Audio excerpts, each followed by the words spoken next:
দেশৰ গৃহমন্ত্ৰী অমিত শ্বাহে দেশৰ প্ৰথম প্ৰধানমন্ত্ৰী পণ্ডিত নেহৰুক আক্ৰমণ কৰিবলৈ ভুল ফেক্স ভুল তথ্যৰ আশ্ৰয় লৈছিল নেকি?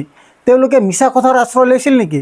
কংগ্ৰেছে দেশৰ গৃহমন্ত্ৰী অমিত শ্বাহৰ ওপৰত পোনপটীয়া আক্ৰমণ চলাইছে, যিয়ে পণ্ডিত নেহৰুক আক্ৰমণ কৰিবলৈ মিছা কথাৰ আশ্ৰয় নলয়।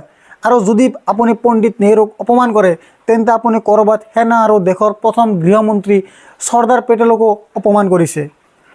প্ৰকৃততে কি ঘটিছিল মই আপোনালোকক কওঁ। যোৱাকালি দেশৰ গৃহমন্ত্ৰী অমিত শ্বাহে কাশ্মীৰ সন্দৰ্ভত ভাষণ দিছিল আৰু সেই ভাষণ অতি জনপ্ৰিয় হৈ পৰিছিল। আৰু সেইটোত তেওঁ দুটা বা তিনিটা কথা কৈছিল।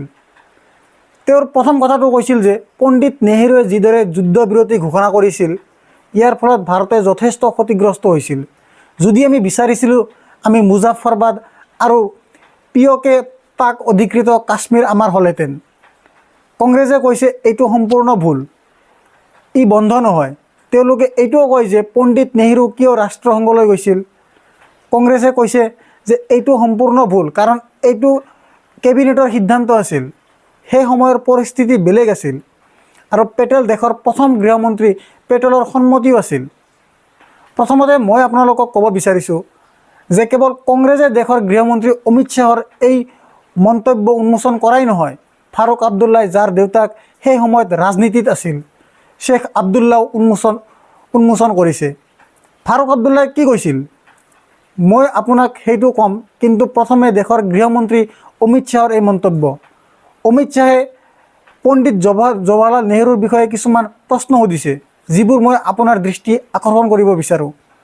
তেওঁ কৈছিল যে নেহৰুৰ সময়ত কৰা ভুলৰ বাবে কাশ্মীৰে বহু বছৰ ধৰি ক্ষতিপূৰণ দিব লগা হৈছে। প্ৰথম আৰু আটাইতকৈ ডাঙৰ ভুল, যেতিয়া আমাৰ সেনা জয়ী হৈছিল, পঞ্জাৱ অঞ্চল অহাৰ লগে লগে যুদ্ধবিৰতি জাৰি কৰা হৈছিল আৰু পাক অধিকৃত কাশ্মীৰৰ জন্ম হৈছিল। যদি যুদ্ধবিৰতি 3 দিনৰ পিছত ঘটিছিল, অধিকৃত কাশ্মীৰ আজি ভাৰতৰ অংশ হ'লহেঁতেন।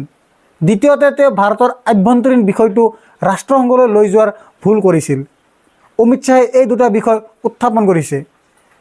কংগ্ৰেছ আৰু ফাৰুক আব্দুল্লাই আৰু তথ্যৰ ভিত্তিত ইয়াৰ উত্তৰ দি আছে। প্ৰথমতে ফাৰুক আব্দুল্লাই অমিত শ্বাহৰ বক্তব্যৰ ওপৰত কি মন্তব্য কৰিছিল, য'ত অমিত শ্বাহে কৈছিল যে মুজাফৰবাদ আমাৰ হ'ব পাৰে, অৰ্থাৎ পাক অধিকৃত কাশ্মীৰ আমাৰ হ'ব পাৰে। ফাৰুক আব্দুল্লাই কৈছে যে পৰিস্থিতি বেলেগ আছিল। সেই সময়ত সেনাৰ গোটেই বাহিনীটো জড়িত আছিল যে আমি পুঞ্চ আৰু ৰাজৌৰীক বচাব লাগিব, আৰু যদি আমি মুজাফৰবাদৰ ফালে আমাৰ অভিযান সম্প্ৰসাৰিত কৰিলোহেঁতেন তেন্তে পুঞ্চ আৰু ৰাজৌৰী আমাৰ হাতৰ পৰা আঁতৰি গ'লহেঁতেন। ফাৰুক আব্দুল্লাই কি কৈছে শুনো আহক। आप उस वक्त जिंदा नहीं थे, आप पैदा नहीं हुए थे। उस वक्त क्या स्थिति थी आपको ये पता है? ये कहते हैं हम मुजफ्फराबाद क्यों नहीं गए। उस वक्त पुंछ और राजौरी को बचाने के लिए फौज को डाइवर्ट कर दिया गया कि पुंछ और राजौरी बच जाए। आज पुंछ और राजौरी आज भारत का हिस्सा है, उसी मेहरबानी से है, नहीं तो वो भी गए। ফাৰুক আব্দুল্লাই উত্থাপন কৰা এই ঐতিহাসিক সত্যটো আপুনি উপেক্ষা কৰিব পাৰিবনে? আটাইতকৈ ডাঙৰ কথাটো হ'ল, যেতিয়া আপুনি সেই সময়ৰ যুদ্ধ কাৰ্যক লৈ প্ৰশ্ন কৰে তেতিয়া আপুনি সেনাক ক'ৰবাত প্ৰশ্ন কৰে, কিয়নো এয়া ভাৰতীয় জনতা পাৰ্টীৰ ৰাজনীতি। কাৰণ যদি বিৰোধী দলত কোনো নেতা থাকে, যদি উৰিয়ে প্ৰমাণ বিচাৰে, আপুনি সৈন্যবাহিনীক তেওঁৰ সন্মুখত ৰাখিব। আপুনি সেনাক অপমান কৰিছে নেকি? সেনাক অসন্মান কৰিছে নেকি? সেই সময়ত সেনাই এই সিদ্ধান্ত লৈছিল, তেন্তে অমিত শ্বাহে এইটো কৈ ভাৰতীয় সেনাক ক'ৰবাত অপমান কৰিছে নেকি? কংগ্ৰেছেও এই বিষয়ত নিজৰ মন্তব্য দিছে। দলৰ নেতা প্ৰমোদ তিৱাৰী কৈছে, अगर नेहरू ने बुद्धिमत्ता ना दिखाई होती तो भारत श्रीनगर खो देता। उन्होंने कहा जवाहरलाल नेहरू को गाली देना और गलत तथ्य पेश करना भाजपा की आदत बन गई है। आप आज कुछ भी कह सकते हैं क्योंकि जवाहरलाल नेहरू जवाब देने के लिए यहाँ नहीं है। अगर जवाहरलाल नेहरू ने अपनी बुद्धि का प्रयोग ना किया होता, प्रयास ना किया होता, तो श्रीनगर हमारे पास नहीं होता। आन এটা ডাঙৰ বিষয় যাৰ ওপৰত অমিত শ্বাহে পণ্ডিত নেহৰুক আক্ৰমণ কৰিছে, আমি ৰাষ্ট্ৰসংঘলৈ কিয় গৈছিলোঁ। গতিকে ফাৰুক আব্দুল্লাই কৈছে যে সেই সময়ত পৰিস্থিতি বেলেগ আছিল আৰু এই সিদ্ধান্তৰ আঁৰত পেটেলৰো এটা মতামত আছিল। অমিত শ্বাহে দেশৰ প্ৰথম গৃহমন্ত্ৰী চৰ্দাৰ পেটেলক গালি দিছে নেকি? ফাৰুক আব্দুল্লাই ৰাষ্ট্ৰসংঘৰ বিষয়ত কি কৈছে শুনো আহক।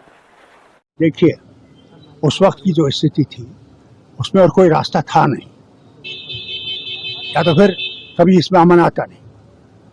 इसे लॉर्ड माउंटबेटन और सब ने सलाह की, उसमें सरदार पटेल भी थे, सब थे कि इससे जाना चाहिए यूनाइटेड नेशन में। अब ये लोगों को झूठ बोल रहे हैं, क्या करें? उस वक्त की हालत ऐसी थी भारत में, उसके सिवा कोई रास्ता नहीं था। फिर जो उन्होंने यूएन वहाँ पर सिक्योरिटी काउंसिल थी, उन्होंने जो जिनने हमला किया था और जिन पे हमला हुआ था उनको एक ही पेडेस्टल पे रखा, इसके बजाय कि हमला वाले को वो पकड़ें, उसके बारे में कहें। उन्होंने वहाँ पे अमेरिका का जोर था उस वक्त, वो पाकिस्तान। ভাৰতীয় জনতা পাৰ্টীয়ে বহু বছৰ ধৰি এই বিষয়টোত পণ্ডিত নেহৰুক আক্ৰমণ কৰি আহিছে। আপোনাৰ স্ক্ৰীণত ইয়াৰ প্ৰতি কংগ্ৰেছৰ সঁহাৰি কি? কংগ্ৰেছ নেতা মনীষ তিৱাৰীয়ে কয়, মই নাজানো গৃহমন্ত্ৰীৰ তথ্য উৎস কি, কিন্তু ঐতিহাসিকভাৱে ভাৰতৰ তদানীন্তন প্ৰধানমন্ত্ৰীক ভাৰতীয় সেনাৰ তদানীন্তন কমাণ্ডাৰ ইন চিফ জেনেৰেল ৰয় বুছাৰে সামৰিক পৰামৰ্শ দিছিল, আৰু পৰামৰ্শটো আছিল পাকিস্তানৰ সৈতে যুদ্ধ অৱস্থাৰ পৰিস্থিতি ৰচিছিল আৰু সেইকাৰণে যুদ্ধবিৰতি প্ৰয়োজনীয় হৈ পৰিছে। এই সিদ্ধান্ত তেতিয়াৰ নেহৰু কেবিনেট লৈছিল, আৰু তেওঁ ইয়াক অকলে লোৱা নাছিল, এইটো এটা কেবিনেটৰ সিদ্ধান্ত আছিল য'ত পেটেলেও অন্তৰ্ভুক্ত আছিল। অৱশ্যে তেওঁলোকে এইটোও কৈছে, অনুচ্ছেদ 370 আঁতৰোৱাৰ পিছত পৰিস্থিতি এতিয়া নিয়ন্ত্ৰণত আছে। তেওঁলোকে এইটোও কৈছে যে এতিয়া পৰিস্থিতি স্বাভাৱিক হৈ পৰিছে। তেওঁ কাশ্মীৰী পণ্ডিতসকলৰ বিষয়েও কথা পাতি আছে, কিন্তু ফাৰুক আব্দুল্লাই তেওঁলোকক সুধিছে যে যদি পৰিস্থিতি স্বাভাৱিক হৈ পৰিছে তেন্তে কাশ্মীৰী পণ্ডিতসকলে এতিয়াও কিয় সাহায্য শিবিৰত থাকিব লগা হৈছে। অতি শেহতীয়াকৈ কেইমাহমান আগতে কাশ্মীৰী পণ্ডিতসকলে আকৌ এবাৰ বৃহৎ সংখ্যক পলাই যাব লগা হৈছিল। সন্ত্ৰাসবাদী আক্ৰমণ আৰম্ভ হোৱাৰ সময়ত বিহাৰ আৰু উত্তৰ প্ৰদেশৰ শ্ৰমিকসকলে পলায়ন কৰিব লগা হৈছিল। অমিত শ্বাহৰ এই দাবীৰ ওপৰত ফাৰুক আব্দুল্লাই কি কৈছে শুনো আহক।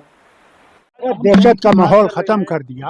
मुझे आप बताइए कितनी फौज है वहां पे, कितनी फौज है, कितनी बीएसएफ है, कितनी सीआरपीएफ है, कितनी इंडस्ट्रियल सिक्योरिटी फोर्स है जो मेरे वक्त में नहीं थी।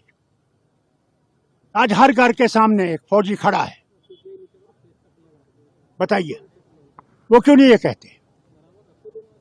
अगर इतनी फौज होकर भी हमारे फौजी जवान और अफसर मर रहे हैं, क्या वजह है? अगर सचमुच आतंकवाद खत्म हो गया है, बताइए कैसे मारे गए, कैसे आ रहे हैं? आज मैं तो नहीं हूं शासन में, ये बताइए कितनों को इनने बसाया? जिनको मनमोहन सिंह जी ने 3000 को नौकरी भी दी थी, वो भी आज जम्मू में बैठे हैं, वो भी वापस नहीं जा रहे हैं, उनको अपनी जान का खतरा है। अब मेरा यकीन नहीं, आप जाइए जम्मू में और उनसे पूछिए। आपने कहा 370 के बाद शांति हो गई। अगर 370 के बाद शांति हुई तो 157 सुरक्षा कर्मियों की और आर्मी के जाबाजों की उस शहादत के बारे में आप क्या कहिएगा, जो बार बार एम्बुश में रजौरी, पुंछ, अनंतनाग, तमाम ऐसी जगहों पर उनकी शहादत हुई। लेकिन एक नया पैटर्न हमने देखा कि 2021 के बाद से प्रधानमंत्री और आपने श्रद्धांजलि और संवेदना का एक भी शब्द बोलना बंद कर दिया। असलियत तो यह है कि जब दो जाबाज जवान कैप्टन्स की शहादत होती है और उनके शव घर आते हैं तो प्रधानमंत्री सोटी करते हैं। असलियत तो यह है कि जब एक मेजर, एक कर्नल, एक डीएसपी की शहादत होती है आतंकवादियों के हाथ, तब प्रधानमंत्री कोई जश्न मना रहे होते हैं। भाजपा के हेड এয়া স্বাভাৱিক যে যদি আমাৰ সেনাৰ ছত্ৰছায়াত শান্তি অৰ্জন কৰিব লগা হয় তেন্তে শান্তি সম্পূৰ্ণ বুলি ক'ব নোৱাৰি। আমি পাহৰি নাযাওঁ অটল বিহাৰী বাজপেয়ীয়ে সেই ব্যক্তি আছিল। তেওঁলোকৰ কাৰ্যকালত কাশ্মীৰত এক আৰোগ্যকাৰী স্পৰ্শ দিছিল, অৰ্থাৎ মানুহৰ আৰোগ্য। আৰু সেই আৰোগ্যকাৰী স্পৰ্শৰ সৈতে এইটো ধৰি ল'ব লাগে যে 2003 চনৰ পৰা 2012-13 চনলৈ এয়া প্ৰায় 10 বছৰ আছিল, যেতিয়া কাশ্মীৰত শান্তি আছিল, কোনো অৰাজকতা নাছিল, সন্ত্ৰাসবাদৰ ওপৰত এক প্ৰকাৰৰ নিয়ন্ত্ৰণ আছিল, কাৰণ অটল বিহাৰী বাজপেয়ীয়ে দিয়া আৰোগ্যকাৰী স্পৰ্শ আৰু ইয়াক আগুৱাই লৈ গৈছিল। মানৱীয় বিষয়ত কাশ্মীৰীসকলৰ সৈতে মনমোহন সিঙৰ আলোচনা হৈছিল। ইয়াৰ ফলত তাত সন্ত্ৰাসবাদ যথেষ্ট পৰিমাণে হ্ৰাস পাইছিল, আৰু এই প্ৰচেষ্টা অটল বিহাৰী বাজপেয়ীৰ বাহিৰে আন কোনোৱে আৰম্ভ কৰা নাছিল। সেই আৰোগ্যকাৰী স্পৰ্শটো সম্পূৰ্ণৰূপে নাই।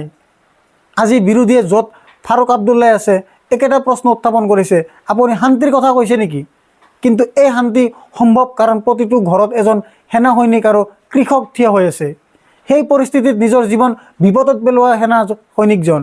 ভাৰতীয় জনতা পাৰ্টীয়ে এই তথ্যবোৰৰ পৰা আজিৰ কাৰণে জিয়াউৰ ৰহমানক দিয়ক বিদায়। নমস্কাৰ। মুক্ত আৰু স্বতন্ত্ৰ সাংবাদিকতাক সমৰ্থন কৰক, মোৰ অংশীদাৰ হওক, সত্যৰে যাত্ৰাত মোৰ সৈতে থাকক। ধন্যবাদ।